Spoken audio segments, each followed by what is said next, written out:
मित्रों नमस्कार। कैसे हैं आप लोग? आप लोगों का एक्यूप्रेशर एंड नेचुरोपैथी वर्ल्ड में स्वागत है। मित्रों, मैं प्रतिदिन आप लोगों को किसी आम या ख़ास बीमारी के बारे में अब डिटेल से बताने का प्रयास करता हूं कि कैसे उस बीमारी को आप कंट्रोल कर सकते हैं। मित्रों, लोगों के अंदर देख रहे हैं कि 100 में 30 या 35 लोग ऐसे हैं जिनको जो है कि उभरती नस जो है वो उभरते नीले नसों का जाल बनते जा रहा है, जिसको हम लोग बोलते हैं वेरिकोज वेन। वेरिकोज वेन की समस्या जो है लगभग लोगों को होते जा रही है। वेरिकोज वेन्स यानी पैर में उभरने वाली नीली और बैंगनी नसें। ये नसें सूजी मुड़ी हुई और मकड़ी नुमा दिखती हैं। पैरों में काली बिंदियाँ सी दिखती हैं। उम्र बढ़ने के साथ यह समस्या बढ़ती जाती है। महिलाओं को यह समस्या अधिक होती है। शुरुआत में पैरों में दर्द होता है।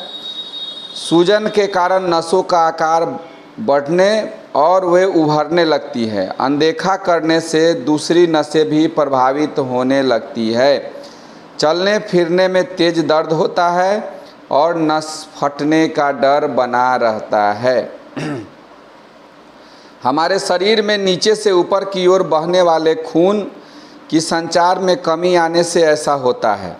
अशुद्ध और ऑक्सीजन रहित ये खून पैरों में जमा होने लगता है। यहीं से समस्या शुरुआत होने लगती है।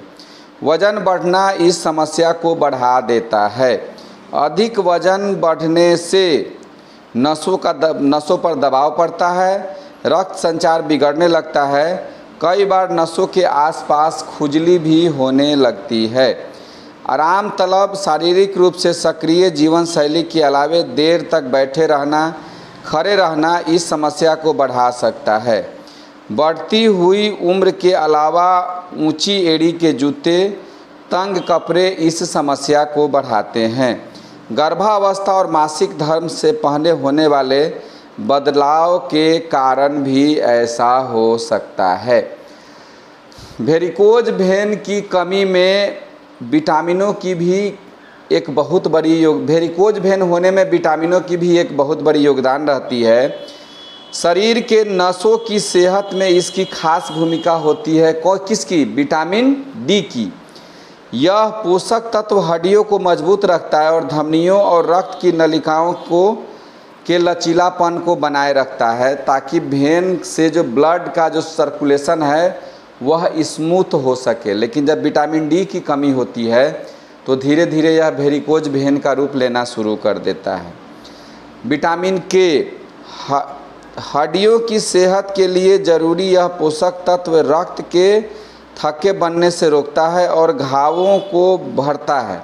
साथ ही रक्त की नलिकाओं की दीवारों को मजबूती देता है। इसकी कमी वेरिकोज वेन्स की आशंका को बढ़ा देता है। विटामिन के की कमी से भी वेरिकोज वेन होना शुरू हो जाता है। वेरिकोज वेन से बचने के लिए कुछ नेचुरल तरीके आपको बताए जा रहे हैं। उसके बाद तो हम एक्यूप्रेशर पॉइंट बताते ही हैं। वेरिकोज वेन का टेस्टेड पॉइंट है, सैकड़ों लोगों पर इसका प्रयोग किया जा चुका है। रोज़ एक्सरसाइज कीजिए, सुबह शाम टहलिए, ऊंची एड़ी के जूते नहीं पहनिए, तंग मोजे नहीं पहनिए, ठीक है। ज़्यादा देर तक बैठने या खड़े होने से पैरों को देर तक लटका कर रखने से भी वेरिकोज वेन की समस्या उत्पन्न हो सकती है। अधिक वसा युक्त चीज़ें खाने और जंक फूड खाने से भी वेरिकोज वेन की समस्या उत्पन्न हो सकती है। हरी पत्तेदार और रेशेदार फलों का सेवन करें, रसदार फलों का सेवन करें। इससे क्या होता है कि वेरिकोज वेन नहीं होता है।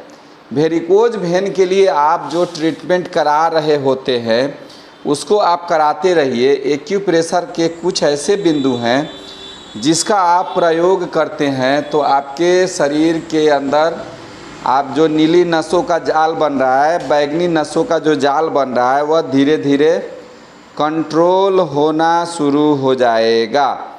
वेरिकोज वेन को ठीक करने के लिए सबसे पहले क्या करना है कि स्प्लीन की क्यूआई डिफिशियंसी को टोन करना है। चूँकि किसी भी चीज़ को ऊपर की ओर ले जाने में, शरीर के अंग को, शरीर के ऊर्जा को ऊपर की ले जाने में स्प्लीन का बहुत बड़ा योगदान होता है।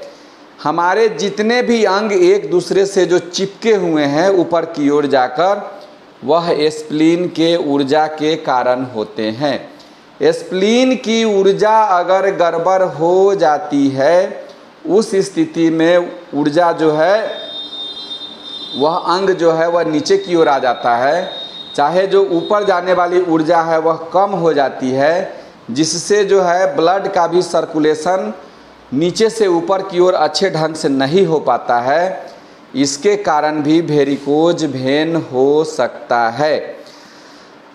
इसके लिए हमको क्या करना है कि स्प्लीन के क्यूआई डिफिशियंसी को टोन करने के लिए जो एक्सपर्ट एक्यूप्रेशर थेरापिस्ट है वह क्या करते हैं, SP3 को टोन करते हैं, SP6 को टोन करते हैं, ST36 को टोन करते हैं, CV12 को टोन करते हैं। UB20 और 21 दोनों को जैसे ही टोन करेंगे, इससे क्या होगा कि वेरिकोज वेन की समस्या जो है वो जब ब्लड ऊपर की ओर जब भेजने वाली ऊर्जा जब भेजना शुरू कर देगी तो वेरिकोज वेन की समस्या कम हो जाएगी।